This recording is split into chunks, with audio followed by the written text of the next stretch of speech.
अस्सलाम वालेकुम students.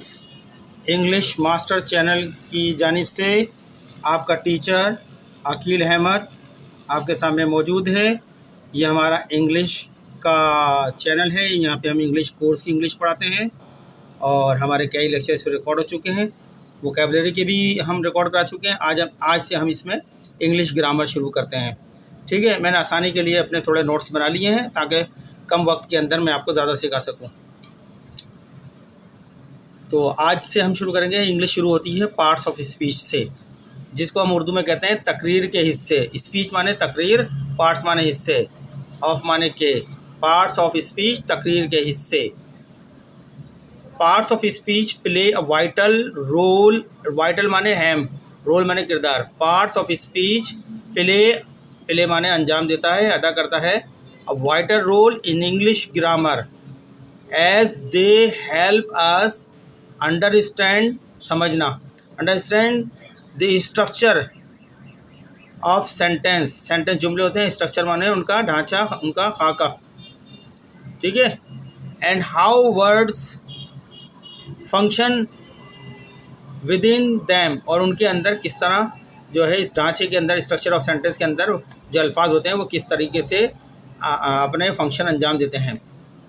Bye identifying the parts of speech, जब हम सेंटेंस में पार्ट्स ऑफ स्पीच को आइडेंटिफाई कर लेते हैं ना सेंटेंस के अंदर, तो वी कैन अंडरस्टैंड, हम समझ सकते हैं दी रिलेशनशिप, ताल्लुक बिटवीन डिफरेंट वर्ड्स, जो मुख्तलिफ वर्ड हैं उनका आपस में क्या ताल्लुक है। देयर रोल्स, उनका क्या किरदार है। एंड फंक्शन, उनका क्या अमल है उसके अंदर। एंड हाउ दे कंट्रीब्यूट, और किस तरह वो ताउन करते हैं to the meaning of this sentence. ये मैंने एक वर्ड अलग अलग करके बता दिया। अब मैं पूरा इसको पढ़ता हूँ आपके सामने। Parts of speech play a vital role in English grammar as they help us understand the structures of sentences and how words function within them, full stop. By identifying the parts of speech in a sentence comma we can understand the relationship between different, या मैंने spelling गलत की है, BET, ये W, आपको ये W है, ये आपको कुछ और नज़र आ रहा होगा इसके अंदर, ये डब्लू है। मैं यहाँ सही कर देता हूँ इसको। अब ये डब्लू नज़र आ रहा है बिटवीन। ठीक है स्टूडेंट्स, मेरे लिखने में थोड़ा सा हो गया था, आपको पढ़ने में मुश्किल हो सकती है। Between different words comma their role and function comma and how they contribute to the meaning of the sentences. तो स्टूडेंट्स, अब हम इसको जो मैंने अभी बात करी है, ये मेरे अपने अल्फाज के अंदर, कोई किताब की बात नहीं लिखी मैंने, इसको मैंने अपने अल्फाज में बयान किया है इंग्लिश में भी, फिर इसी इंग्लिश को मैंने उर्दू में ट्रांसलेट करा आपके लिए। तकरीर के हिस्से यानी पार्ट्स ऑफ स्पीच बोलते हैं उर्दू में, तकरीर के हिस्से। अंग्रेज़ी ग्रामर में एक अहम किरदार प्ले माने अदा करते हैं। वहाँ हमने बड़ा इस्तेमाल किया प्ले का, ये प्ले माने अदा करते हैं, अदा करते हैं, क्योंकि वो हमें जुमलों की साख, स्ट्रक्चर का लफ्ज़ इस्तेमाल किया मैंने आगे, उसके माने होते हैं साख। जुमले माने सेंटेंस, जुमले की साख को समझने में मदद करते हैं, और अल्फाज इनके अंदर कैसे काम करते हैं, यानी जुमलों के अंदर जो अल्फाज आते हैं स्ट्रक्चर में वो कैसे काम करते हैं। एक जुमले में तकरीर के हिस्सों यानी पार्ट्स ऑफ स्पीच की शनाख्त यानी आइडेंटिफाई करके हम मुख्तलिफ अल्फाज, इनके किरदार और अफ़ाल के दरमियान ताल्लुक़ को समझ सकते हैं और वो जुमले के मानी में किस तरह ताउन करते हैं। आगे चलते हैं। फॉर एग्ज़ाम्पल, मिसाल के तौर पर, knowing the difference between a noun and a verb, जब हमें फ़र्क पता चल जाता है नाउन और वर्ब के अंदर, verb can help us describe the characteristics, तो हमारी हेल्प करता है डिस्क्राइब करने के लिए खुसूसियात, and qualities of the nouns and verb in this sentence. कोई वर्ड अगर मुझे मुश्किल लगेगा तो मैं उसका मतलब साथ ही बता दूंगा। अभी तो इसमें सारे के सारे नॉर्मल वर्ड इस्तेमाल हुए हैं। उर्दू मैंने इसकी ट्रांसलेशन करी है। मिसाल के तौर पर, नाउन और वर्ब के दरमियान फ़र्क जानने से हमें किसी सेंटेंस के मौजू और पेशन गोई की शनाख्त आइडेंटिफाई में मदद, हेल्प मिल सकती है, जबकि एडजेक्टिव और वर्ब को समझने से हमें जुमले में नाउन और वर्ब की खुसूसियात को बयान करने में मदद मिल सकती है।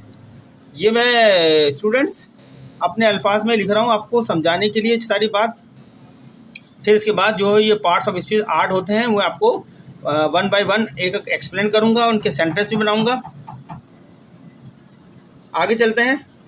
इन एडिशन, इसके अलावा proper use of the parts of speech is essential for effective communication.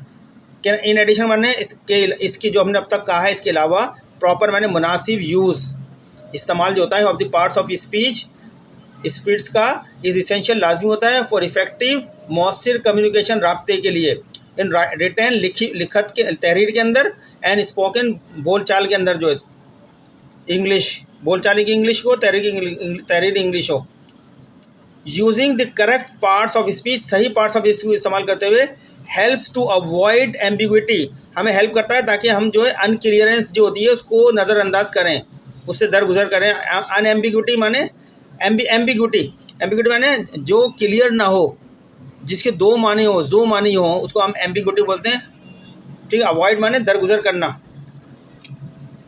बचना, अवॉइड से दो मानी से बचना, कन्फ्यूजन से। क्लेरिफाई, वजाहत करना, मीनिंग एंड इंश्योर, यकीन कराता है कि आवर मैसेजेस, हमारे पैगामात हमारे आर कन्वेड, पहुंच गए हैं, एक्यूरेटली, सही तौर पर, एंड इफेक्टिवली। ठीक है, मैंने हर वर्ड का मतलब बता दिया जो मैंने पढ़ा है। अब इसकी मैं ट्रांसलेशन करिए। इन एडिशन का मतलब होता है इसके अलावा, तहरीरी और बोली जाने वाली, स्पोकन एंड रिटन का लफ्ज़ आया था उसमें, अली अंग्रेज़ी में मौसर राब्ते, इन इफेक्टिव कम्युनिकेशन लिखा था वहाँ पे इंग्लिश में। राब्ते के लिए तकरीर के हिस्सों का, इन पार्ट्स ऑफ स्पीच का सही इस्तेमाल ज़रूरी है। ज़रूरी माने इसेंशियल का लफ्ज़ आया था। तकरीर के सही हिस्सों का इस्तेमाल, इबहाम माने एम्बिग्विटी का लफ्ज़ आया था। इबहाम से बचने के लिए हमारे पास अवॉइड का लफ्ज़ आया था ऊपर। मानी को वाज़ा करने और इस बात को यकीनी बनाने में मदद करता है कि हमारे पैगामात, हमारे मैसेजेस दुरुस्त और मौसर तरीके से पहुँचाए जाएं। आगे चलते हैं स्टूडेंट्स। ओवरऑल, मजमूई तौर पर, understanding the parts of speech को समझना इज़ फंडामेंटल, बुनियादी है, टू मास्टरिंग इंग्लिश, ग्रामर के अंदर मास्टर होने में, एंड बिकमिंग अ प्रोफिशिएंट, और बहुत एक्सपर्ट होने में, प्रोफिशिएंट राइटर, अच्छा लिखने वाला राइटर, और स्पीकर, अच्छा बोलने वाला होने के लिए, स्पीकर ऑफ द लैंग्वेज का अच्छा राइटर और अच्छा स्पीकर बनने के लिए ये पार्ट्स ऑफ स्पीच को जानना बहुत ज़रूरी है। अब मैंने जो वर्ड बता दिए जितने थे इसके अंदर आ रहे थे, अब मैं इसकी जो है ट्रांसलेशन करता हूँ। पूरे पैराग्राफ जो अभी पढ़ा है, मजमूई तौर पर, ओवरऑल का लफ्ज़ लिखा था मैंने वहाँ पे। अंग्रेज़ी ग्रामर में महारत